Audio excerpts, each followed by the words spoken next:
What up, what up? Hey, Matt Singer here, the Manalist.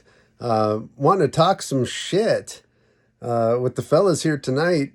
This is an interesting time in college football. Of course, Testicle Tuesdays, it is a real thing where the College Football Playoff Committee convenes each week. They tally up their votes and rank the top teams in the land. Of course, only the top four get the honor of competing for a national title when it's all said and done.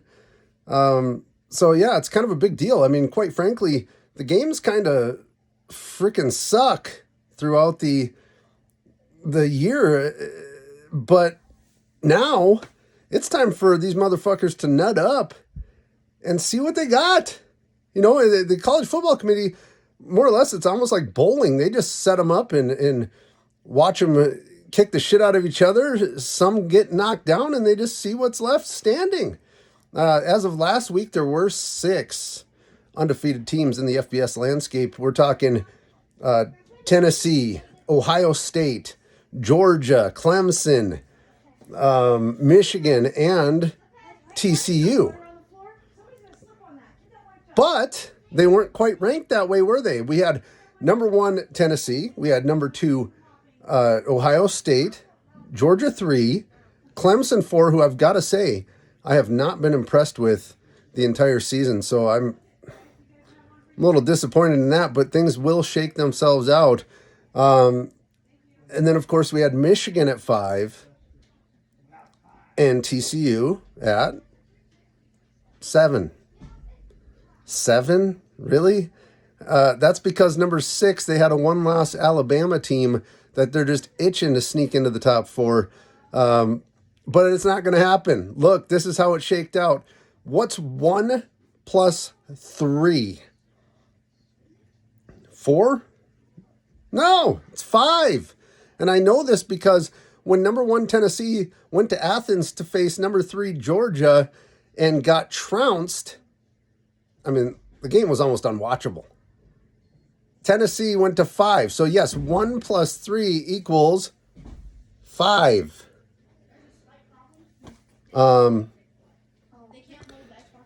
Number 2 was Ohio State. Ohio State eked out a win against hapless Northwestern.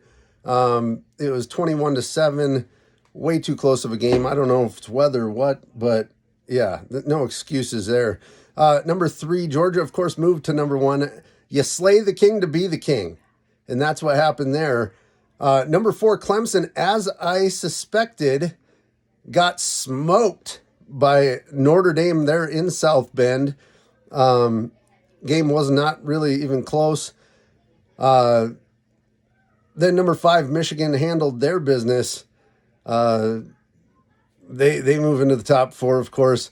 So yeah, now leaves room for one more spot. So yep, Alabama was positioned to take it, but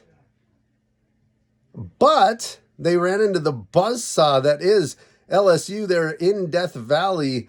LSU captures the game, captures the moment with a 1-point victory. Brian Kelly showing some balls. And hey, I got to say, I like that in a coach. Don't you?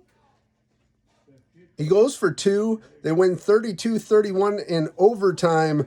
And man, after all the shit that he caught, I mean, listen, yeah, he did. He gave the fake accent in the presser. Acting like he's, from Louisiana or something, but he's connecting with the people. That's what he does. Have we forgotten what he did in Notre Dame when he took the presser there? Then he loses a game in the first week of the season, and people are up in arms, man. They're basically calling for his head already. They fought to get him. They forgot how great of a coach he is, and he's shown it in the last few weeks. So Alabama gets sprawled out. The Horny Frogs of TCU, the Horned Frogs, Texas Christian University, leaps into the top 4, right over that sprawled out Alabama Crimson Tide team. And and that's where we are today. So we got the top 4 being Georgia, where they belong. They're defending champions. Nobody's knocked them off yet. What the hell were they even doing at 3 to begin with? Number 1, Georgia. Number 2, Ohio State stays pat. 3, we got Michigan. I like that team. Hey, and it's not because of shaking Blake Corum or the nice the fantastic arm that JJ McCarthy has, or I mean, he's got the arm, he's got the wiggle. It's Michigan's a hell of a team. They're a well-coached team, Jim Harbaugh. But I'll tell you, those aren't the reasons I think Michigan is going to win the title. But there is a reason. They're grateful. They are grateful. Listen, Jim Harbaugh, they thought they were going to lose him. They thought they were losing him to the NFL. The Vikings were going to pick him up, remember? He went to Minneapolis, took the interview, came back to Michigan because they chose Kevin O'Connell. They did not give him the job right away that he expected they would. So he went back to Michigan, and that team is on a mission. Man, that team is grateful, and that sometimes is what it takes to win an Natty. And in my opinion, Georgia's the best squad. Tennessee may be the most fun to watch, with the exception of last week.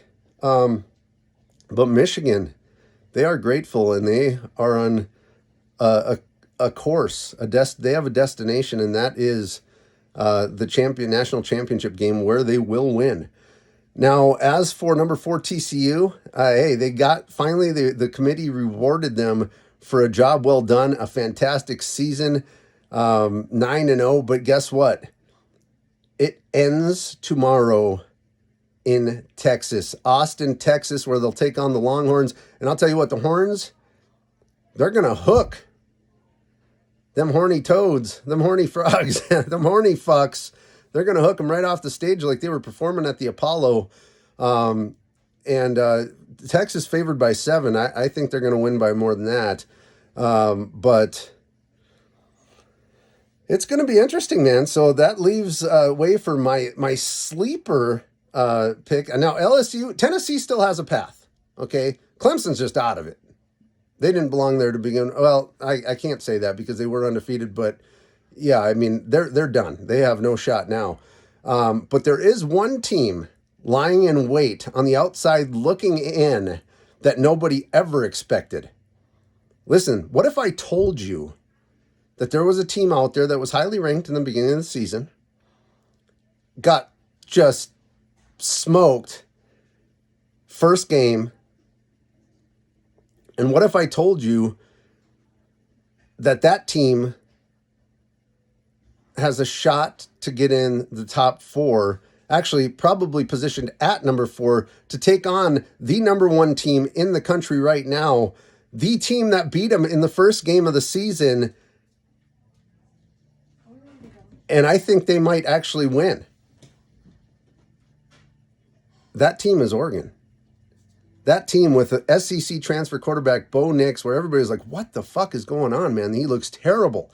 Oregon looks terrible. Well, remember, they went to Athens in the first game of the season, a game that was scheduled years prior, I'm sure, with a new head coach in Dan Lanning, a new SEC transfer quarterback in Bo Nix. Everything was new. Then they got to travel the distance, man. They go across the country to Athens, Georgia, to take on the defending national champs. That's tough. But I think they're going to be in there. I think they're going to sneak right in. And, hey, that's good news for them. And like I say, I think Michigan's going to win the whole thing.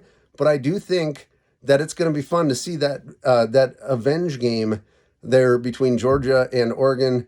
And, yeah, we'll see what happens, eh? Thanks for staying tuned. Thanks for letting me talk. All right, I'm out.